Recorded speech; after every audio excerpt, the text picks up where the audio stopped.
Hi everyone, I'm Amos and this is the Darkglass Electronics Alpha Omega Photon, and all of those are real words. Darkglass have taken the heart and brains of the Alpha Omega line of bass distortions and put it into this, the Photon, the apex of the Alpha Omega line that offers compression, multiple presets, multiple drive options, cabinet simulation, XLR out, bass-centric equalizer, a tuner, MIDI capabilities, headphone amp capabilities, and that's before you plug it into a computer to mess with like the really granular stuff, and the capability to act as an audio interface for your DAW.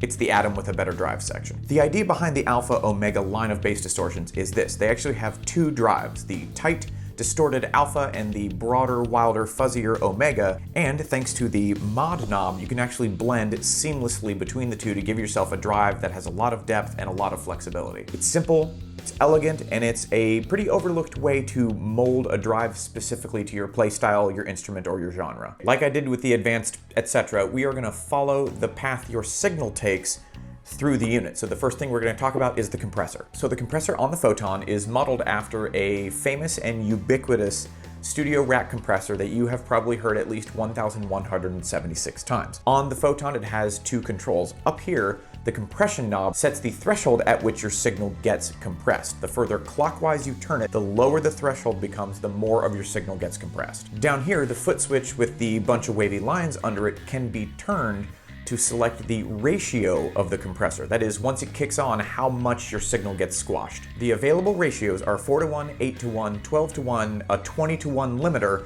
and the famous all-in setting, which imparts lots of drive and mojo. Keep turning it so the lights turn off, no compression. You with me so far? The drive section is next. As previously discussed, this is the drive section of the Alpha Omega line of pedals, and to control your drive, you get a drive knob, a mod knob, a blend knob, and your second rotary foot switch encoder. Drive adds more drive, that's why it says drive on it. The mod is the magic knob that takes you from the tight, distorted drive of the Alpha all the way to the broad, rowdy fuzz of the Omega and anywhere in between. Blend mixes your driven signal and your clean signal, but there's a little bit more to it and we will come back to it. Down here on the second rotary girder, you have access to some additional tone shaping. The original Alpha Omega pedals come with two buttons, and Darkglass have crammed them into the Photon in a couple of different, very useful combinations. First dot is just your drive by itself. The second dot is the drive with the growl effect from the pedals, which is a pre-drive low-end boost that'll sort of fill and fatten your sound out. Dot number 3 is the drive with the bite button on, which is a mid-boost at 2.8K. Dot number 4 is growl and bite both on. Slot number 5 on the drive girder is called the Studio Rig with growl and bite on, and when I reached out to Elmeri at Darkglass for a little explanation, he sent me this. So it looks like in this setting, your signal is split so that the drive is only applied to the frequencies above 150 Hertz, which is super helpful for keeping your low end clean, especially if you play extended low range basses. And sort of like the X and the Alpha Omega had a beautiful little baby. Our third rotary encoder controls your cabinet simulation, which is something that Darkglass have been loading into their higher end pedals for a while now. You can pick between any of the 5 impulse responses that come preloaded on the Photon, or connect with either your computer or your phone's Bluetooth and swap them out for the massive library of free impulse responses that Darkglass has in the Darkglass suite. Seriously, just go nuts. It's been a weird year. So this is actually where I want to come back to the blend knob, because the blend mixes not only your clean and driven signal, but your driven and cab simmed signal, if cab simmed is a real word. You can switch this in the Darkglass suite so that your entire signal passes through the cab sim, so that you're blending just your drive and your clean tone, and then all of that passes through the cab sim. But in this demo, I left it at the factory setting, which is, once again, a clean compressed tone blended with a distorted and cabinet simmed tone. It'll make sense, or it won't. So this is the EQ that Darkglass puts on pretty much anything they make that has sliders on it. It's a 6-band EQ, and it breaks down into a low shelf, a high shelf, and a 4-band mid control, centered at 250 Hertz, 500, 1.5K, and 3K. These are obviously a big part of the aesthetic of the Photon. This is obvious. And you can move the sliders by touching anywhere on the little touch-sensitive screen pad. You'll notice on the Photon that the frequency centers aren't labeled, and that is because you can get into the Darkglass suite and change the frequency centers for the EQ but once again, I'm leaving it on the factory setting because I really like it. You can put the pedal in bypass by hitting both of these, mute and turn on the tuner by hitting both of these, and put it in preset saving performance mode by hitting both of these. On top of being rotary encoders for the respective parameters, each of these foot switches is where you can save one of your 3 presets. If you start messing with one of your presets, the light above the slot in the pedal will start to sort of pulse or breathe to let you know that your preset has been changed. And if you like what you hear, you just press and hold the foot switch of the preset slot you would like it to be in. It will blink with joy, and then you're done. And look, they're even labeled alpha, beta, and gamma. Okay, stay with me for the ins and outs, and then we'll listen to it. Sound goes in here, comes out here. You'll notice there are 2 outputs, since you can use this as an audio interface, and this is where you will plug in your studio monitors. Maybe the next iteration of this pedal can make its own video. Wait, you've got headphone out here and aux in here, and bam, it's a practice amp. You plug your power in here, or the rest of this is not going to be that helpful. USB for your computer is here, the MIDI in is here, XLR out is here. Okay, let's play it.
Okay, let's end the suspense. I like this better than the aggressively, etc. Keeps all the same functionality, flexibility, programmability, granular messing withness that you would possibly want. There's nothing wrong with the drives on the ADAM, but I think the Photon takes a big step forward with the inclusion of the Alpha Omega engine. Between the mod, drive, and blend knobs, and then you get into the rotary foot switch encoder, you can just get so much control over the character of your drive, and that's what I love about the Alpha Omega, and I'm so glad to see it in such a high-tech platform like this. Darkglass crammed a lot of functionality into a relatively small enclosure, so like the ADAM, this is a pretty complex pedal. You kind of have to train yourself how to look at it, being able to decode at a glance what the dots under the rotary encoders mean, learning to look at the lights of the knobs, not the physical knobs themselves. When you look at the EQ, you're looking for the furthest point from the center line, the tuning display. It's all very clever, it all works really well, but it does take a little bit of getting used to. You're probably going to want to watch this video like 5 or 10 times just to make sure you understand it completely. Here are my critiques. I wish the compressor had a visual element to it. It's easy to hear what's going on, especially when you're at higher ratios, and I do wish you had some sort of indication as to when your signal was crossing the threshold. Also, I noticed that some of the impulse responses in the cabinet simulator are a fair bit louder than some of the other ones, but they each kind of impart their own EQ to your sound. So if it's an impulse response that imparts a lot of low end, you're gonna see a level jump. I would recommend having something handy to watch your gain level as you start to sculpt your sound. Similarly, I noticed a bump in the compressor right around the 12 o'clock setting. Thankfully, these concerns are really easy to work around since you do have a master level knob. Now, this does not work like it does on some of the other Darkglass pedals where it only controls your driven signal. This is a true master level, which is super useful to have when you have this much going on. Overall, I have to say, I think this pedal is killer. I obviously love the Alpha Omega approach. I love that it's getting a big technical spotlight like this. I even love the color. Okay, this has been the Darkglass Electronics Alpha Omega Photon. I've been Amos, you've been amazing. Hit him with the logo stinger.